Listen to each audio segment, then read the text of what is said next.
예, 어제 말씀은 예수님이 십자가형을 받아야 될 죄가 없는 분이라는 것이 판명이 되었음에도 불구하고 군중들 때문에 밀려서 군중들이 두려워서 이제 예수님에게 십자가형을 내린 빌라도 이야기였습니다. 오늘 3월 25일 금요일 말씀은 누가복음 23장 26절부터 32절까지 말씀입니다. 내용은 골고다에 이르기까지 그 여정, 그 노상에서 일어난 일들입니다.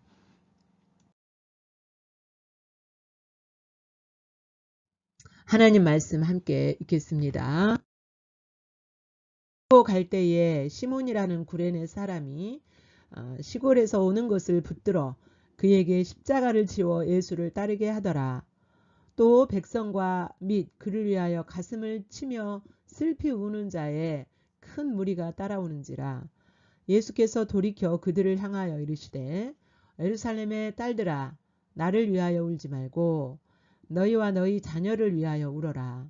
보라 날이 이르면 사람이 말하기를 잉태하지 못하는 이와 해산하지 못한 배와 먹이지 못한 젖이 복이 있다 하리라. 그때 사람이 산들을 대하여 우리에게 무너지라 하며 작은 산들을 대하여 우리를 덮으라 하리라. 푸른 나무에도 이같이 하거든 마른 나무에는 어떻게 되리요 하리라. 또 다른 두 행악자도 사형을 받게 되어 예수와 함께 끌려가니라. 아멘. 예, 이제 예수님이 십자가형을 언도받고 이 골고다, 해골, 갈보리 같은 지역 같은 장소입니다. 이 언덕을 이렇게 올라갑니다. 그런데 예수님이 그 전날 밤부터 많은 뭐죠? 채찍질을 당하고 모욕을 당하고 심신이 지쳐 있어요. 그래서 자신의 형틀을 메고 갈 수가 없어요. 십자가형을 받는 사람들은 자신의 형틀을 자기가 지고 가야 된대요. 그 못 박히는 장소까지. 그래서 예수님이 다른 공간복음에 보면 예수님이 가시다가 그 언덕을 올라가시다가 3번 쓰러지시죠. 근데 이제 3번째 쓰러졌을 때인 것 같아요.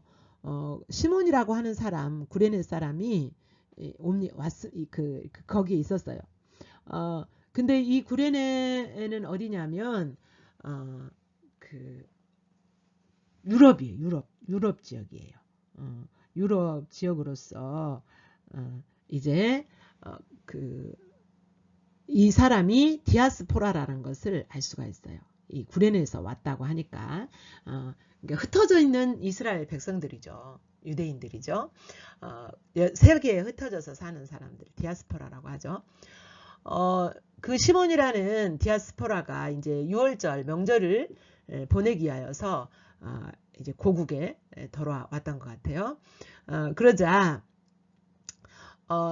예수님 대신에 십자가를 억지로 근데 로마 군인들은 그 짐을 지고 가다가 지치면 지나가는 사람 아무 사람이나 불러서 짐을 대신 지고 가게 할 수 있는 권한이 있었대요. 그러니까 근데 이제 너무 먼 거리는 갈 수가 가게 하지 않고 이제 기본적으로 법적으로 오리 그러니까 2km까지 그렇게 지어 가게 할 수 있었던 권한이 있었대요. 그래서 이제 예수님의 그 십자가를 아무에게나 불러서 메고 가게 한 거예요. 근데 그 아무가 누구냐면 시몬이에요. 그에게 십자가를 지워서 예수를 따르니까 억지로 십자가를 진 거죠. 자기가 자기 의지가 아니라 시켜서 억지로 십자가를 졌어요. 그런데 이 시몬이라는 이 사람이 예수님의 십자가를 억지로 졌지만 이 시몬의 아내와 시몬의 아들 루포는 나중에 예수님을 믿게 됐어요. 그러니까 시몬이 이때 이제 억지로 십자가 졌지만 예수님 믿었던 것 같아요. 네. 그래서 그 가정에 복음이 전해진 것 같아요. 시몬의 아내와 그 아들 루포가 나중에 사도 바울이 이제 유럽에서 복음을 전했잖아요. 이방인 땅에서. 그때에 사도 바울을 도와서 예수님의 복음을 전하는 이 일들을 하게 돼요. 그러니까 예수님의 십자가, 즉 예수님이 맡기신 일들, 이 십자가는 뭐냐면 사명이에요. 사명, 소명. 그러니까 하나님이 우리에게 어느 때는 내가 원치 않는데 교회 안에서 억지로 어떤 사명을 맡을 수 있잖아요. 그런데 그 사명을 우리가 감당하다 보면 어때요? 진짜 믿음이 생기고 또 그 주님을 알 수 있는 기회가 되기도 하죠. 예. 자원하는 마음이 있어서 하면 더 좋겠지만 그러지 않고 교회 안에 어떤 일이 있어요. 근데 정말 그 어떤 리더가, 공동체 리더가 그 일을 시켰을 때 억지로 하는 마음이고 너무 부담스러울지라도 그것을 억지로라도 감당할 때 그 믿음이 자라고 아름답게 성장하는 것을 볼 수가 있습니다. 예, 그런 것 같아요. 이 시몬이 이제 억지로 십자가를 지고 골고다까지 가지요. 그런데 이 예수님이 이제 골고다를 향하여서 갈 때 많은 사람들이 예수님을 따랐다 그랬어요. 많은 사람들이 특히 이제 예수님을 따르는 많은 여자들이 막 가슴을 치면서 울었어요. 가슴을 치면서. 근데 이 여자들뿐만 아니라 예수님을 추종했고 예수님을 믿었던 사람들은 그렇게 같이 함께 따라오면서 가슴을 치면서 울었어요. 그런데 본 원어의 뜻은 막 그 예수님의 죽음이 너무너무 안타깝고 하나님이 정말 사랑하는 사람이 죽는 어떤 그런 감정적인 울음이라기보다 한 사람이 죽었을 때 이렇게 동네에서 어떤 사람이 상을 당했으면 동네 사람들이 가서 그렇게 본인은 그렇게 슬프지 않을지라도 그냥 곡을 해줬대요. 슬프게 가슴을 치면서 이렇게 슬프게 함께 곡을 했죠. 그런 차원으로 우는 사람들이 대부분이었어요. 그러자 예수님께서 뭐라고 하시냐면 돌이켜서 그들을 향하여 이르시되 예루살렘의 딸들아 나를 위하여 울지 말아라. 나를 위하여 그렇게 곡하지 말고 너희와 너희 자녀들을 위하여서 울어라. 너희와 너희 자녀들을 위하여서 곡해라. 왜냐? 보라, 날이 이르면, 여기는 날이 뭐예요? 심판의 날. 1차적으로는 유대인들에 대한 심판이고, 그리고 여기서 보면은 날이라고 단수로 나와 있는데 성경 원어에는 날들이라고 그래요. 날들이 이르면. 그러니까 그 유대의 심판뿐만 아니라 앞으로 하나님의 백성들 위에 임하여질 하나님의 심판이 이르는 날이 있다는 거예요. 그런 이제 심판의 날, 그리고 궁극적으로는 예수님의 재림 때에 임할 인류 위에 임하게 될 심판이죠. 하나님의 심판. 종말의 심판이죠. 예수님 재림하셔서 이르면 사람이 말하기를 잉태하지 못하니와 해산하지 못한 배와 먹이지 못한 젖이 복이 있다. 이 말은 무슨 말이에요? 너무 그 고통이 심하기 때문에 특별히 로마에 의해서 유대인들이 멸망했을 때는 진짜 그 임신한 여자들의 배를 갈랐대요. 왜냐하면은 그리고 그때 로마가 유대를 공격해서 이렇게 완전히 그 유대 땅이 멸망될 때와 그 다음에 히틀러에 의해서 유대인 대학살이 있었잖아요. 600만 명의 그때 실제로 배가 부른 여자들이 금붙이나 이런 유대인들은 다 잘 살았잖아요. 그래가지고 금붙이나 이런 귀중한 물품을 삼켜서 배가 부른 걸로 생각을 하고 배를 갈랐대요. 그러니까 이제 그렇지만 이제 그런 실제적인 일도 있었지만 너무 고통스럽기 때문에 차라리 이 고통은 자기 혼자 당하는 것도 힘들지만 자식이 자기 자식이 그렇게 고통당하는 모습은 더 보기 힘들잖아요. 그래서 차라리 너무 고통스럽기 때문에 아이를 낳지 않는 사람이 차라리 낫다. 이 의미지, 그 임신하지 못한 사람이 실제로 복이 있다. 이런 의미는 아니죠. 너무 고통이 심하기 때문에 차라리 임신 안 하는 것이 편하다. 마음이 편하다. 그런 의미죠. 예. 그래서 이제 예수님이 너희들은 내가 이렇게 십자가에 못 박히는 것 못지않게 더 고통스러운 심판이 너희에게 임할 것이다.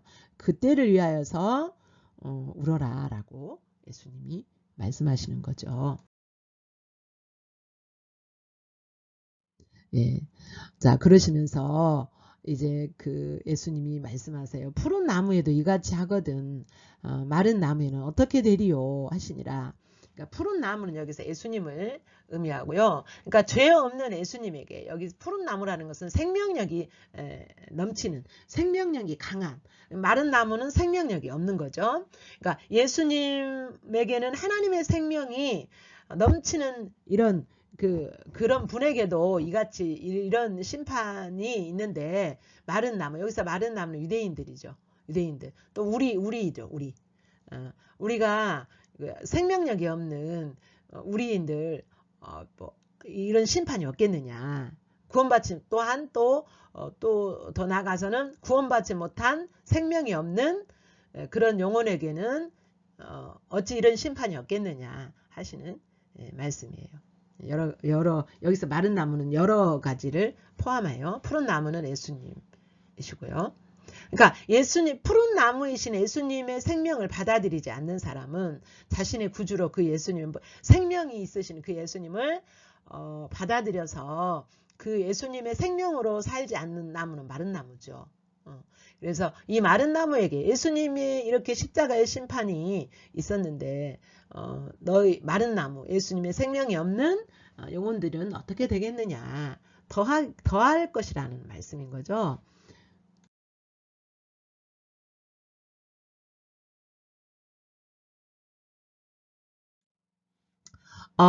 또 이제 예수님이 그 십자가 달리시기 위해서 골고다로 끌려가실 때에 두 행악자도 사형을 받게 되어서 예수님과 함께 끌려갔어요. 그러니까 지금 예수님은 마치 행악자, 여기서 행악자는 누구냐면, 두 행악자는 누구냐면요, 자기 자신이 죄를 진 거예요. 예수님처럼 무고한 죄가 아니고 이렇게 무고히 죄를 뒤집어 쓴 것이 아니고 자신들이 죽을 만한 죄를 범한 사람들이에요. 자신들이 죽을 만한, 이 십자가에 매달려서 죽을 만한 그런 죄를 진 사람들도 예수님과 함께 사형을 받게 됐다. 이거는 뭐냐면, 그래서 예수님과 함께 끌려가고 있어요. 이거는 뭐예요? 예수님이 이런 자들하고 동등한 벌을 받은 거예요. 그러니까 이런 사람들, 두 행악자처럼 죄인으로 이렇게 언도받은 거죠. 같은 형을 받은 거예요. 같은 죄인 취급을 받은 거죠. 두 행악자와 같은 류의 죄를 이렇게 뒤집어 쓴 거죠. 그러니까 그런 자와 동일한 자로서 동일한 자리에서 형을 받게 되었다라는 거죠. 예수님의 십자가형은 내가 받아야 될 형벌이죠. 내가 받아야 할 형벌을 지금 지시기 위해서 예수님이 그 죽음을 막기 위해서, 그 대신 죽는 죽음을 막기 위해서 지금 끌려가고 있는 내용입니다. 끌려간다라는 것은 동물을 끌고 갈 때, 어떤 형장으로 끌고 갈 때 쓰는 단어라고 합니다. 그러니까 예수님은 어린 양의 위치에서, 우리 죄를 대속하는 어린 양의 위치에서 짐승처럼 끌려가고 계시는 거죠. 죽음을 향하여서요.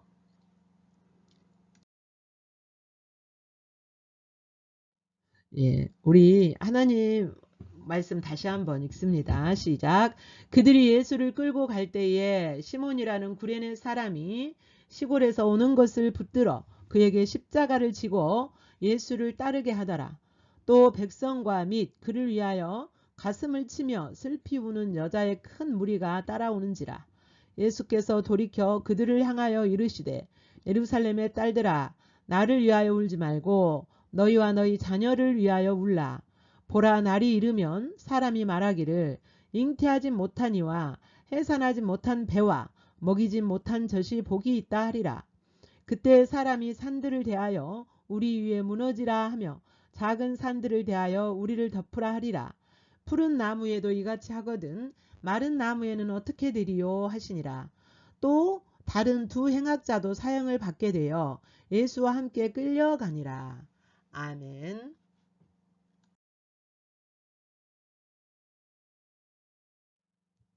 이제 비춰진 그 예수님 또 깨닫는 진리 비춰진 여러분의 모습을 바라보시면서 주님을 묵상하시겠습니다.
이제 받은 말씀 앞에서 여러분이 반응합니다.